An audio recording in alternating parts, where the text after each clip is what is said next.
Hi dears, എല്ലാവരും സുഖമായിട്ടിരിക്കുന്നില്ലേ?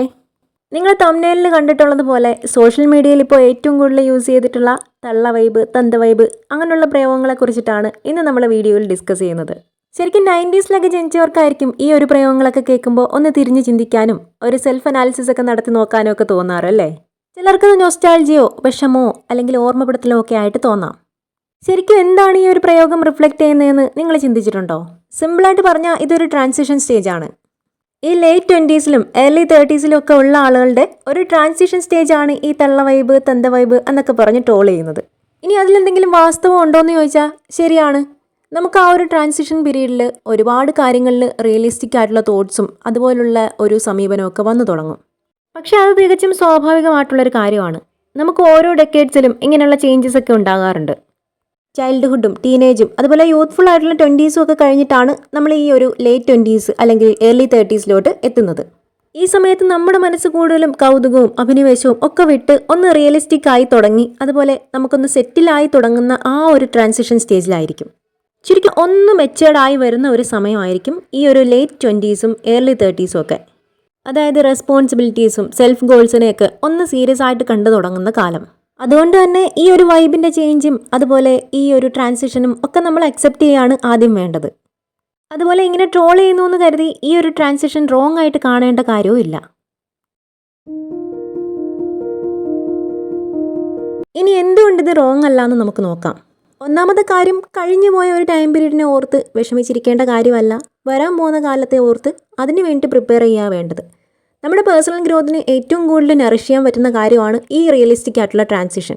ലൈഫിനെ അതുവരെ കണ്ടിട്ടുള്ള കൗതുകങ്ങൾക്കപ്പുറം കുറച്ചുകൂടി സീരിയസ് ആയിട്ട് കാണാനും അതിന് വേണ്ടിയിട്ട് കുറച്ചുകൂടി സീരിയസ് ആയിട്ട് പ്രവർത്തിക്കാനും നമുക്കിതുകൊണ്ട് കഴിയുന്നു.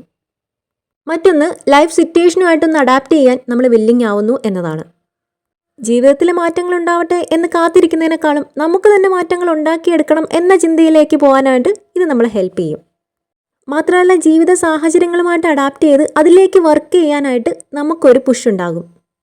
എന്ന് കരുതി എപ്പോഴും റിയലിസ്റ്റിക് ആയിട്ട് ചിന്തിച്ച് നമ്മുടെ ജീവിത സാഹചര്യങ്ങളെ പറ്റി ഓർത്ത് വിഷമിച്ച് നമുക്ക് സന്തോഷം തരുന്ന കുഞ്ഞു കുഞ്ഞു കാര്യങ്ങളെ പോലും സ്കിപ്പ് ചെയ്ത് ജീവിക്കേണ്ട കാര്യവും ഇല്ല. ജീവിതം ആസ്വദിക്കുവാനും അതുപോലെ ആസ്വാദികരമാക്കാൻ വേണ്ടിയിട്ടുള്ള എഫേർട്ട് ഇടാനും വേണ്ടിയിട്ടുള്ളതാണെന്ന് മനസ്സിലാക്കി ബാലൻസ് ചെയ്യുകയാണ് നമ്മൾ വേണ്ടത്. ഒരു പരിധിവരെ സോഷ്യൽ മീഡിയയിലും റിയൽ ലൈഫിലും ഉള്ള ഇത്തരം പ്രയോഗങ്ങൾ നമ്മുടെ മാറ്റങ്ങളോടുള്ള ഒരു മുഖം തിരിക്കലാണെന്ന് നമുക്ക് മനസ്സിലാക്കാം. അതുപോലെ റെസ്പോൺസിബിലിറ്റീസ് ഒന്നും ഏറ്റെടുക്കാതെ പരമാവധി അടിച്ചു പൊളിച്ച് ജീവിക്കാൻ ശ്രമിക്കുന്ന ഒരു കാലഘട്ടത്തെ നമ്മൾ റൊമാൻറ്റിസൈസ് ചെയ്യുന്നത് കൂടുതലാണ്.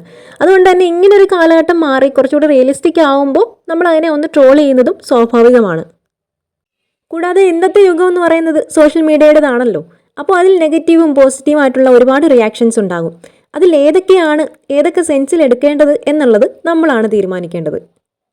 ഇവിടെ ഓർക്കേണ്ടത്, എല്ലാ മാറ്റങ്ങളും വെല്ലുവിളികളും നമുക്ക് അവസരങ്ങളുമാണ്, എന്നാൽ എക്സ്ക്യൂസസുമാണ്.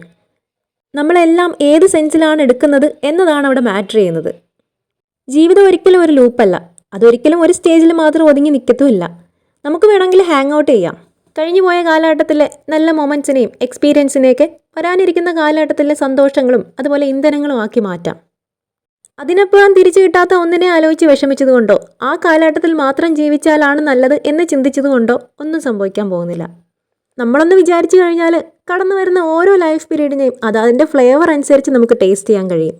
നമ്മൾ ഏറ്റവും ആസ്വദിച്ചിരുന്ന യങ്ങർ പീരീഡിലെ കൗതുകവും അഭിനിവേശവും ഒക്കെ മനസ്സിൽ നിന്ന് നഷ്ടപ്പെടുത്താതെ നമുക്ക് വരുന്ന കാലഘട്ടത്തിലും ആസ്വദിക്കാൻ കഴിയും.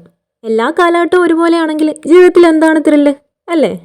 അപ്പോൾ വീഡിയോ ഇഷ്ടമാണെങ്കിൽ ഒന്ന് ലൈക്ക് ചെയ്യാൻ മറക്കണ്ട. പിന്നെ നിങ്ങളുടെ പ്രിയപ്പെട്ടവർക്ക് കൂടി ഒന്ന് ഷെയർ ചെയ്ത് കൊടുക്കുക. അതുപോലെ ചാനൽ സബ്സ്ക്രൈബ് ചെയ്യുന്ന ആരും കൂടി ഒന്ന് പരിഗണിക്കുക.